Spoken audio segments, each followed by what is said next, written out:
Hey, what's up, y'all? It's Steve again, Harmless Rebel. Do something I don't usually do. Usually, when I'm showing records or CDs or whatever it is, it's something that I've been listening to.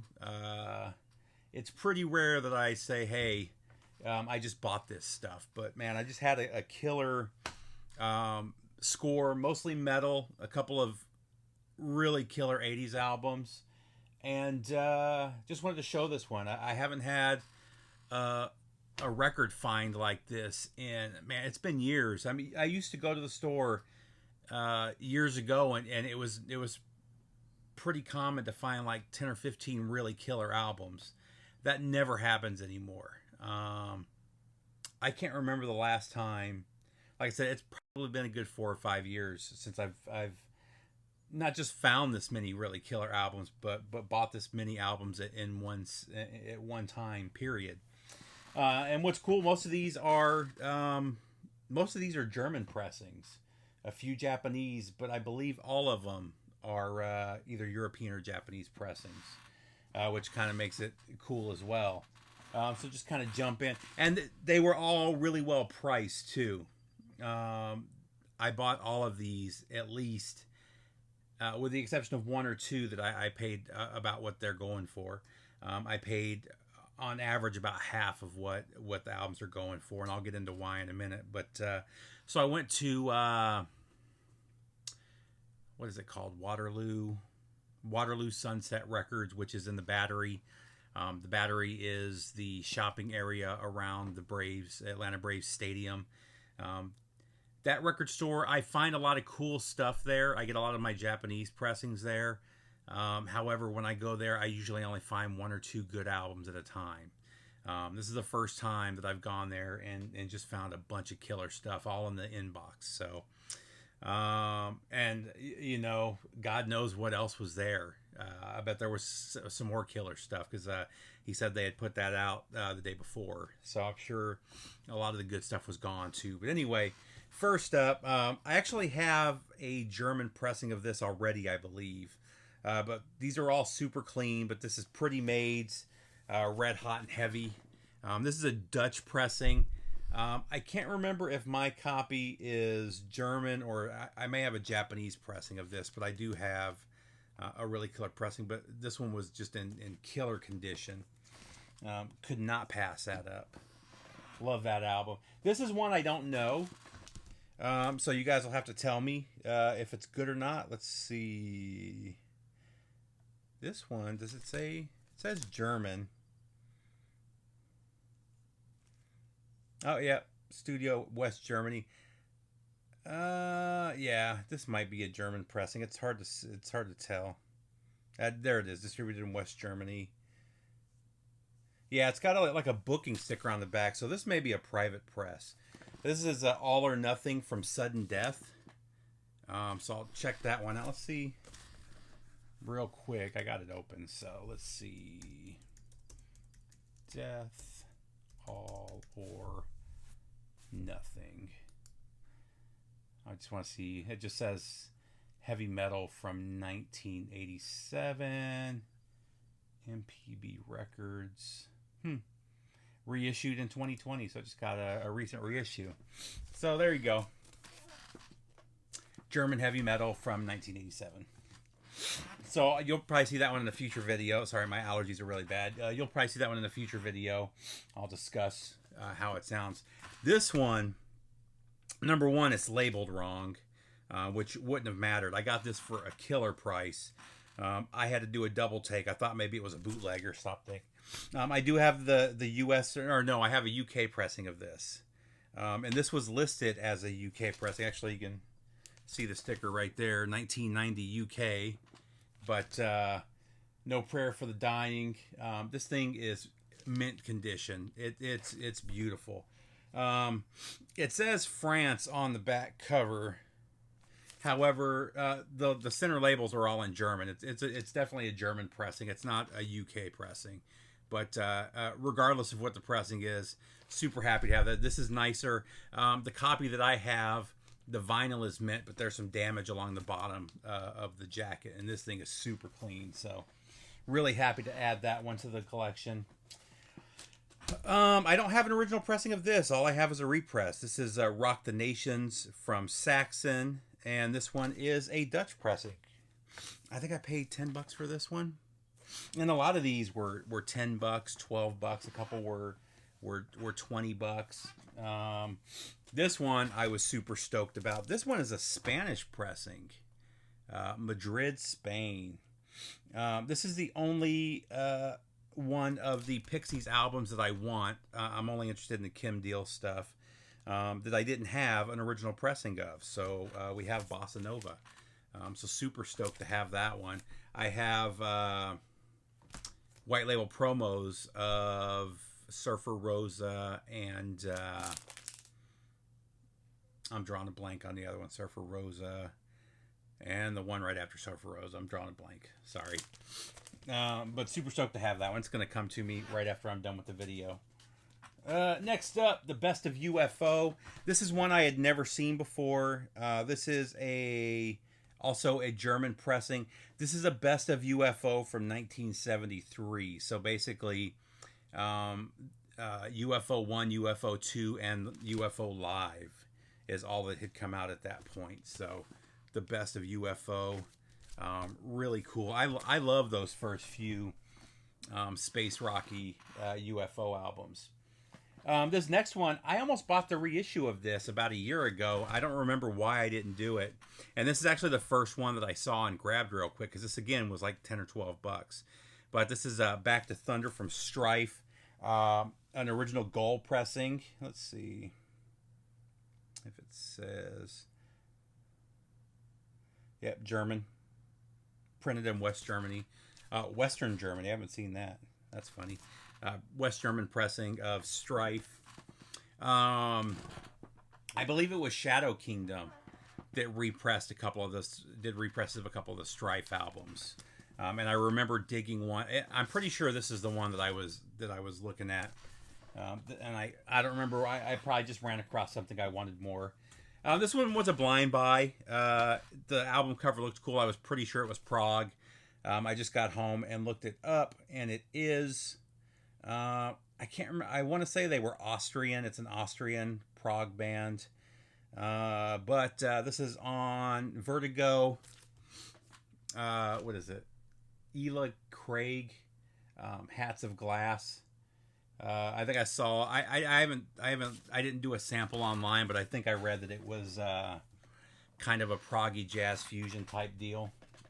So and that was like $8. So I was like, screw it. I'll, worst case, I won't like it. I know a lot of guys that are into prog and jazz fusions I could send it to. This was a cool one. I've never seen this before. This is We Want More. Gary Moore recorded live in concert. Again, this is a German pressing. You can't go wrong with Gary Moore. And the vinyl on all of these, with the exception of maybe one or two, looks unplayed.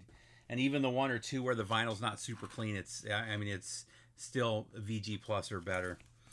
This was an upgrade for me. I love this album. I've talked about it a bunch of times. Super, super underrated album. This is Fighting for the Earth from Warrior.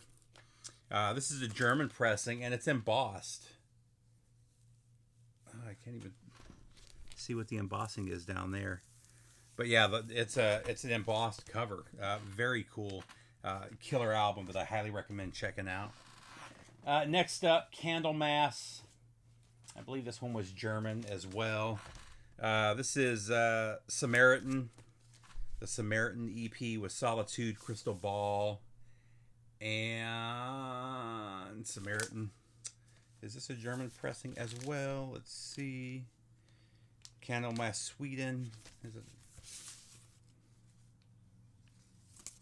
Yeah, it doesn't say where this one is pressed. Maybe it's here.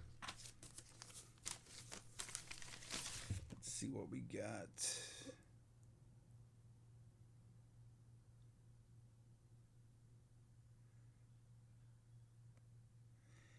It doesn't say on this one, so I'm not sure. Maybe one of you guys that are familiar with Axis Records, wherever that label is from. It says Sweden at the bottom for merchandise, but that's just the fan club email or address. So I'm not sure where this pressing is from. I'm just gonna say Germany, just because that's where 90% of this is from. So regardless, still cool to have. Next up, Super Clean. I believe this one was German as well. Yep, German. Oh, maybe this one was French. I don't know. Iron Maiden, Somewhere in Time. Nope, this one's German too. Yep, all in German. So Super Clean, Somewhere in Time.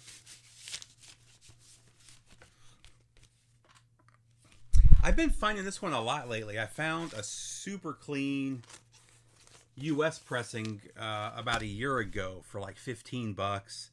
I found a promo copy of this a couple years ago in mint condition. And now this one. Next up, Y&T Black Tiger German pressing. Just showed that Y&T in my last video. This was the one right after that, if I remember correctly. Still very cool. This is getting kind of towards the end of the Y&T that I really dig. They've still got songs and stuff after that album that I dug, but that was kind of the end of it. Next up, TNT. Let's see if this is, I believe TNT is a Dutch band. It says UK press. I'm kind of curious though, because now all of the ones that have said UK press have actually been German. So let's see what this one is. It's on Vertigo, the Vertigo spaceship. Ending. Yeah, this one looks like it's not German. Yeah, this one doesn't really say. I'll have to look this one up, but they say UK pressing, so I'll just go with that for now. It's not marked anywhere that I can see, but a Vertigo pressing of Intuition from TNT. Still more coming. Like I said, insane the stuff here. Next up, Dawkin, Tooth and Nail. I love this album. I love any of the George Lynch era Dawkin. Where is this one? This one again says French on the cover. It looks like a lot of the French covers are German pressings. Yep, German. Super Clean. German Electra label. I mean, like I said, these things look unplayed. Just fantastic. And my copy of Dawkin I've had for ever. And it's just, I've played the shit out of it. So next up, a couple of Japanese pressings. This one is really cool. This is Deep Purple Powerhouse. A collection of previously unreleased live and studio tracks from the halcyon days of Deep Purple, featuring Ritchie Blackmore, Ian Gillan, Roger Glover, John Lord, and Ian Pace. Let's see. And yeah, I mean, some of my favorites here. Child in Time, Black Knight, Cry Free, Painted Horse, Hush, Wring That Neck. Anything with Child in Time. I think Child in Time is one of the greatest songs ever written. I've talked about that one before. So there you go. Did I say Painted House? Painted Horse. But let's see.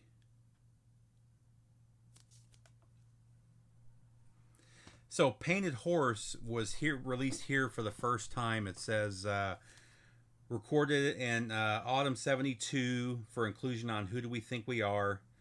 Left unmixed because of internal conflict. It appears here for the first time. Let's see what else it says. Subdued but interesting solo from Ritchie on guitar. And Ian Gillan's mouth organ. I don't know what that means. But the next are from a short set at John's Concerto for Group and Orchestra. Okay, yeah. That's another Japanese album that I almost bought, but they wanted too much for it. Wring the Neck was part of their show until 71. It was an instrumental. Child in Time was one such new number. Oh, so this is a live version of Child in Time, that was that was let's see what it says. They had laid down the track for it for the album a few days before this live performance. So this was their first time playing Child in Time live, which is very cool. And then let's see, Black Knight recorded at the same time as the historic Made in Japan live double album, but not included therein. Was performed in an encore and only previously included on 24 Karat Purple. So that's the version for 24 Karat Purple. Let's see.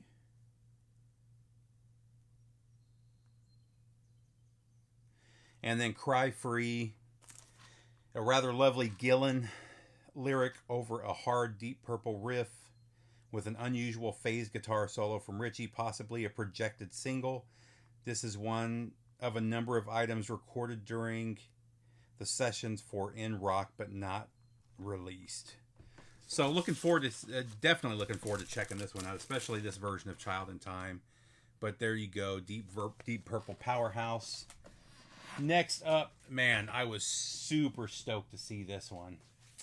I have never seen a Japanese pressing of this before. This thing looks dead mint, and the Obi is here. Deep Purple, live in Japan. Japanese pressing. Very, very cool. I can't wait to spin that one. Still more coming. Next up, Malice in Wonderland.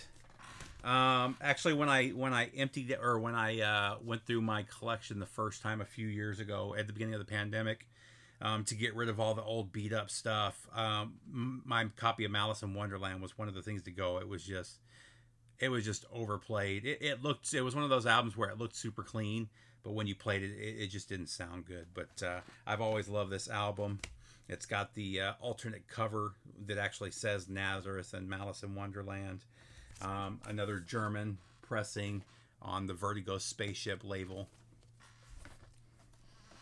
Next up, the Rods, Wild Dogs, again, a German pressing. I've been on a big Rods kick lately. I haven't listened to them in about a month, but for a couple months there, I was listening to their albums every few days. So there you go. Great album. And then probably the three that I was most excited about. A German pressing, a German OG on Fiction of Pornography from The Cure. The Cure is one of my favorite bands. I only have three original pressings of their albums now, including this one. The original pressings are just getting so expensive. And I got this one for a great deal. Unfortunately, under the price tag, they hid Damage, which pisses me off. I got such a good deal, though. I can't do anything about it. But you can see right, this will come off. This is just resin from an old tag. It looks like they tried to use their fingernails to get the resin off and damage the jacket. So it sucks, but man, this thing is super clean and just a fantastic album. I'm really happy to have that one. This one, again, shocked. They had this for $25.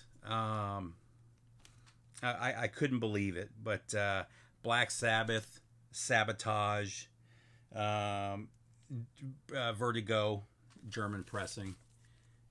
Super clean. It's the German. It's the Vertigo Spaceship, not the Vertigo Swirl, but still. Can't wait to spin that one as well. And then last but not least, this is such a good album. This actually just got repressed, I believe, this year. This wasn't an album I was familiar with. I was in the store, I saw it. And I put my headphones in and gave it a listen, and I really dug it. Very much a new wave of British heavy metal sounding album. It's a little later. I believe it's 85, if I remember correctly. I'm not seeing it on the back here. I think I looked it up. Actually, I might have it up still. Let's see. Yeah, this was released initially in '85, but it looks like these guys had a few releases in the early '80s, so they were definitely in line. They're a Dutch band, but they were definitely in line with the new wave of British heavy metal, and that's very much the South here. It looks like this was their first EP, but they had 1, 2, 3, 4, 5 singles that were released from '82 to '84. But this is their self-released version of Metal Bats, and this is Vortex. Vortex is still together. They're still putting stuff out. This is so good. I pulled it up on my phone in the store, and then in my truck on the way home, I was spinning this too. Very, very cool. Highly recommend grabbing the reissue for this. It looks like they did like 400 or 500 of them on different colors. I think is it Metal Warrior that pressed them? I believe it was. Yeah, Metal Warrior Records, who I've gotten some other stuff from Metal Warrior. They are a pretty good reissue label. It looks like they've done pretty much, yeah, it looks like they've done all of the Vortex albums. So I'm going to check out some other ones as well. Shadow Killer. I talked about Shadow Killer. It's the same label as Shadow Killer. Shadow Killer is one of the best records I've gotten in the last few years. That was a gift from, who was that a gift from? Kevin, from Kevin Colehouse. And then that was it for that score. I also bought one new album. This was a grail. And I've talked to, if you've watched my country videos, my number one grail has always been the debut from Waylon Jennings. They're impossible to find. It was a private pressing. It was recorded at a very famous studio in Phoenix. I believe the studio is a museum now, a music museum. But this is JD's from Waylon Jennings. This is a RSD Essential. So our Record Store Day, the organization, has been putting out every couple of months. They put out a record here and there. Like I got the Good, the Bad, and the Ugly soundtrack they did a few months ago. I think they did a Black Sheep album. They've been putting out some really killer stuff. This was done by Real Music, Real Records. But Waylon Jennings' debut, these do not pop up ever. And when they do, I mean, I see really bad condition copies go for $300-400. So to finally get a nice official pressing of this, I was super stoked when I saw this. So that's it, guys. Just wanted to share this score here again. It just never happened. And the pricing, so unfortunately, Sunset Waterloo is being evicted. I guess, so they signed a contract at the Battery, or a lease at the Battery a few years ago when the Battery was kind of struggling. And now it's all big corporate restaurants and bars and nightclubs and that type of stuff. And they don't want the record store there. It's not what they want, and they've been looking for a reason. So I guess the reason that they used to evict them is kind of shady, and there's already a lawsuit in place, but they were given 30 days to be out of the store. I guess the Battery, I think the Braves organization, or the owner of the Braves, owns that whole place. But I guess they were expecting them to go quietly. They hired a lawyer, so now the group there is trying to settle on the side. However, so the store is shutting down in a few days. I think they just needed a little extra money, so they had a bunch of stuff priced really good, and I took advantage of it. So I hope everybody's doing good. Take care, guys. I'll see you soon.